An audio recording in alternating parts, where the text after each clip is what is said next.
I will start my speech in 3, 2, 1.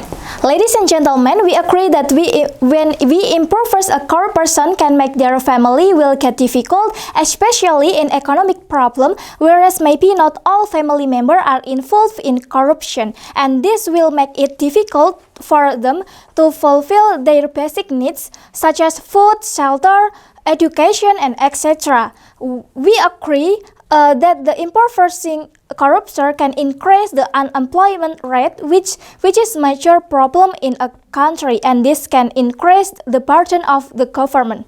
But as the closing government, we will continue to impoverish corruption because this is a fatal mistake which must be given a deterrent punishment and as an effort to reduce the number of corruption in a country, and we can use this corruption find money to improve the condition of the previous unstable government. The opening government side only focus on the opinion that rehabilitation would not deter them and agree to give punishment to impoverished corruptors so that they are deterred without setting a clear example, and they argue that this was only a fine for their action so that this would apply justice in the end. But they didn't explain how the impact would be in the future and didn't explain why this is a rational and urgent to do in dealing with the problem of corruption. Here I will bring two arguments in my speech that makes us different from the opening government. The first, we will prove that by impoverishing corruption, this is an urgent and rational thing to do, considering that if other efforts have failed to reduce the number of corruption, and this is most relevant action to be applied in dealing with this problem. The first layer, corruption is not only about the money, but also about position in the government, time corruption, data corruption, and etc. Corruption has harmed many people. Corruption has manipulated data. Corruption have heightened the truth, and corruption often takes the people rights to prosper, and corruption will only have a bad impact in a long term, and corruption should be given the appropriate punishment for their action because their action they are dangerous for the safety of the country and for the general public. The most appropriate punishment is by impoverishing them, but here we will create some parameters to impoverish them. The first, if they are corrupt in large number, up to hundreds of millions, even billion or trillions, and they are corrupt in long term, then all of their assets must be confiscated without exception, because the losses suffered by the community and the state are large, even greater of their loss in the status quo. And this is also an effort to prevent corruption and as a reminder for others to not do the same thing and make people afraid and have no motivation to commit corruption because they see its horrific impact. And the second, if they are corrupt in small amount, we are obligated to impoverish them by taking all their assets according to the value of the corruption money so that they can still alive even though in quite difficult condition, or in our opinion, it is fair. Apart from that, they must be punished person in the cell because on the one hand they have been punished and they have returned the money that they corrupted. The second layer, impoverishing the corrupt, will indeed make their family experience financial problem, making it difficult to meet their daily needs, to buy food, to buy clothes, or meet household needs such as electricity, water, and etc. But this is well-deserved punishment and the most relevant attempt to make them feel the misery they have done to others. And here why I say this is still okay, because even though they have been impoverished, they can still look for another job. They can still become a laborer, they can still become farmer, and etc. For example, and they can still support their family even though it's not as a big job. Back when there was no corruption and still have a good job, the opposition said it would be difficult for them to find work because they have been labeled as a corruptor. But even so, there will still be jobs that they will get in the future, so they can live, and therefore the punishment of impoverishing this corruptor is still rational to apply. The third layer, why this is urgent to do, because if they are only imprisoned and in the end can guarantee them to change for the better person of or if we don't impoverish the corruptor, this will actually motivate other people to do the same thing, because they feel the punishment for corruptor is easy. Punishment for the corruptor is not severe, and this will make people want to do the same thing, because with corruption they can spend a lot of time, spend a lot of goods or things, live in luxury house, and safely adopt a hedonistic lifestyle. Therefore, to avoid this, we must impoverish the corruptor. Moving to my second argument, why this activity can be justified. By impoverishing corruptor, the money they still will return to the state or government, so that it can be used for what it should be, namely for the welfare of the society in the country.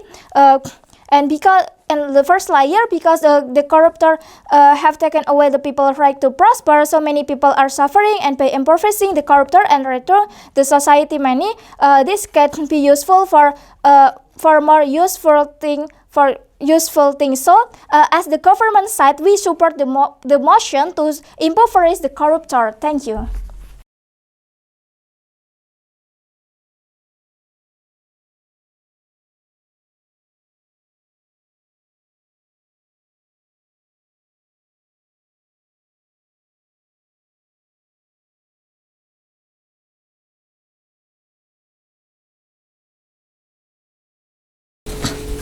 I will start my speech in 3, 2, 1.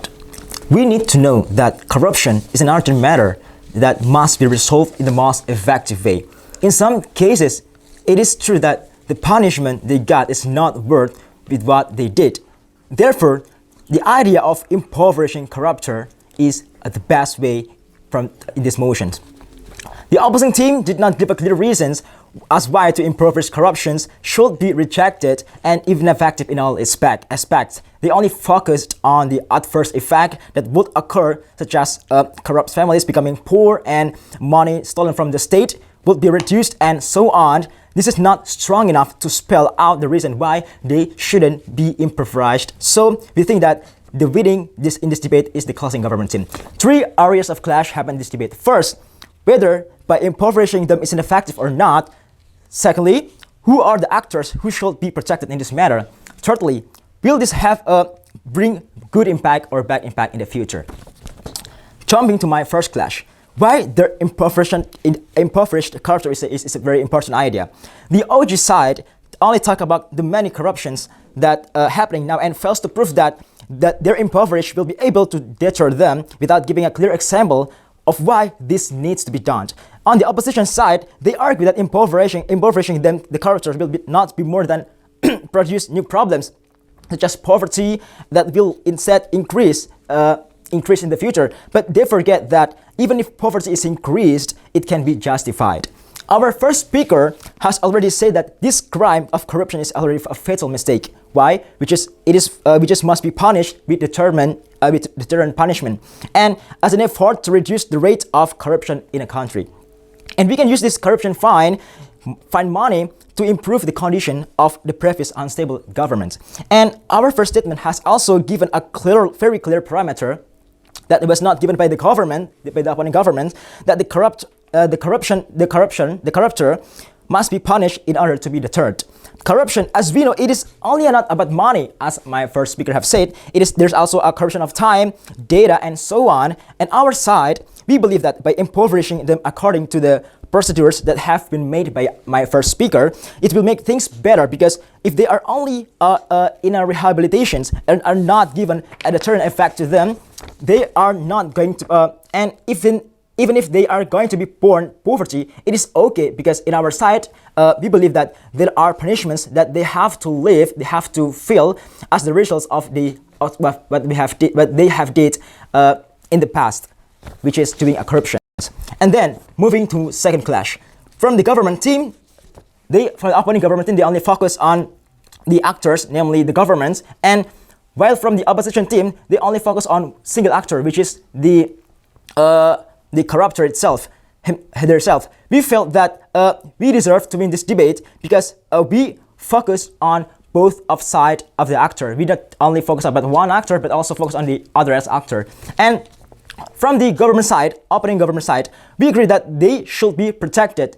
The government should be protected because they have lost the money.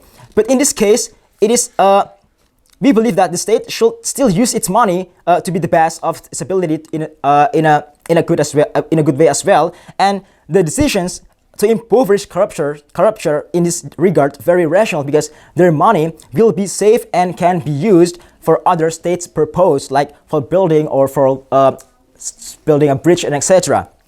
And as our speaker said also, in the end, the corruptor itself will become poor, and it is difficult to find a job. They have been because they have been labeled as a corruptor. It's still okay, because we believe that there will be a work. They can still work in the future, because they can do the work from zero again, and also can show others that they will not do the same thing again and again. Although it was mentioned from the opposition side that they will suffer because their family will also suffer, but here we think it is totally okay, because besides it is a deterrent effect for them, it also happened temporarily, because they will find a job, even though it will be a hard job and very difficult to do, but still at least it still be able to support their family in the future. So the case from the opposition side will not gonna work in this debate. And jumping to the third clash, the government didn't explain the obvious impact it would and as a corruptors. And also from the opposition side, they said that this would only increase the poverty rate in the future. On our side, we believe that impoverishing corruptors will have a good impact in the future for several reasons. First, this will make other corruptors feel terrified to commit the same crime. It is corruption, which is corruption, so that in the end, the corruptors will think again if they are going to commit their crimes, and also even better, they will stop to do the same corruption again, because they will think this have a second thought if they want to do this, if they want to do the corruption again. And then jumping to the second reason, even if poverty will increase, as the opposition have said, on our side it is totally okay, because we believe that if there is a good government and there are many poor people, the government will be able to solve the problem, even though it is slowly in the future. But what if the government is bad, because of there's a lot of corruptors, and even the people, the citizens is very good person, in the end it will make the country crumble slowly due to the poor system of government by the corruptors. And then jumping to my last reasons why it will bring more good than harm.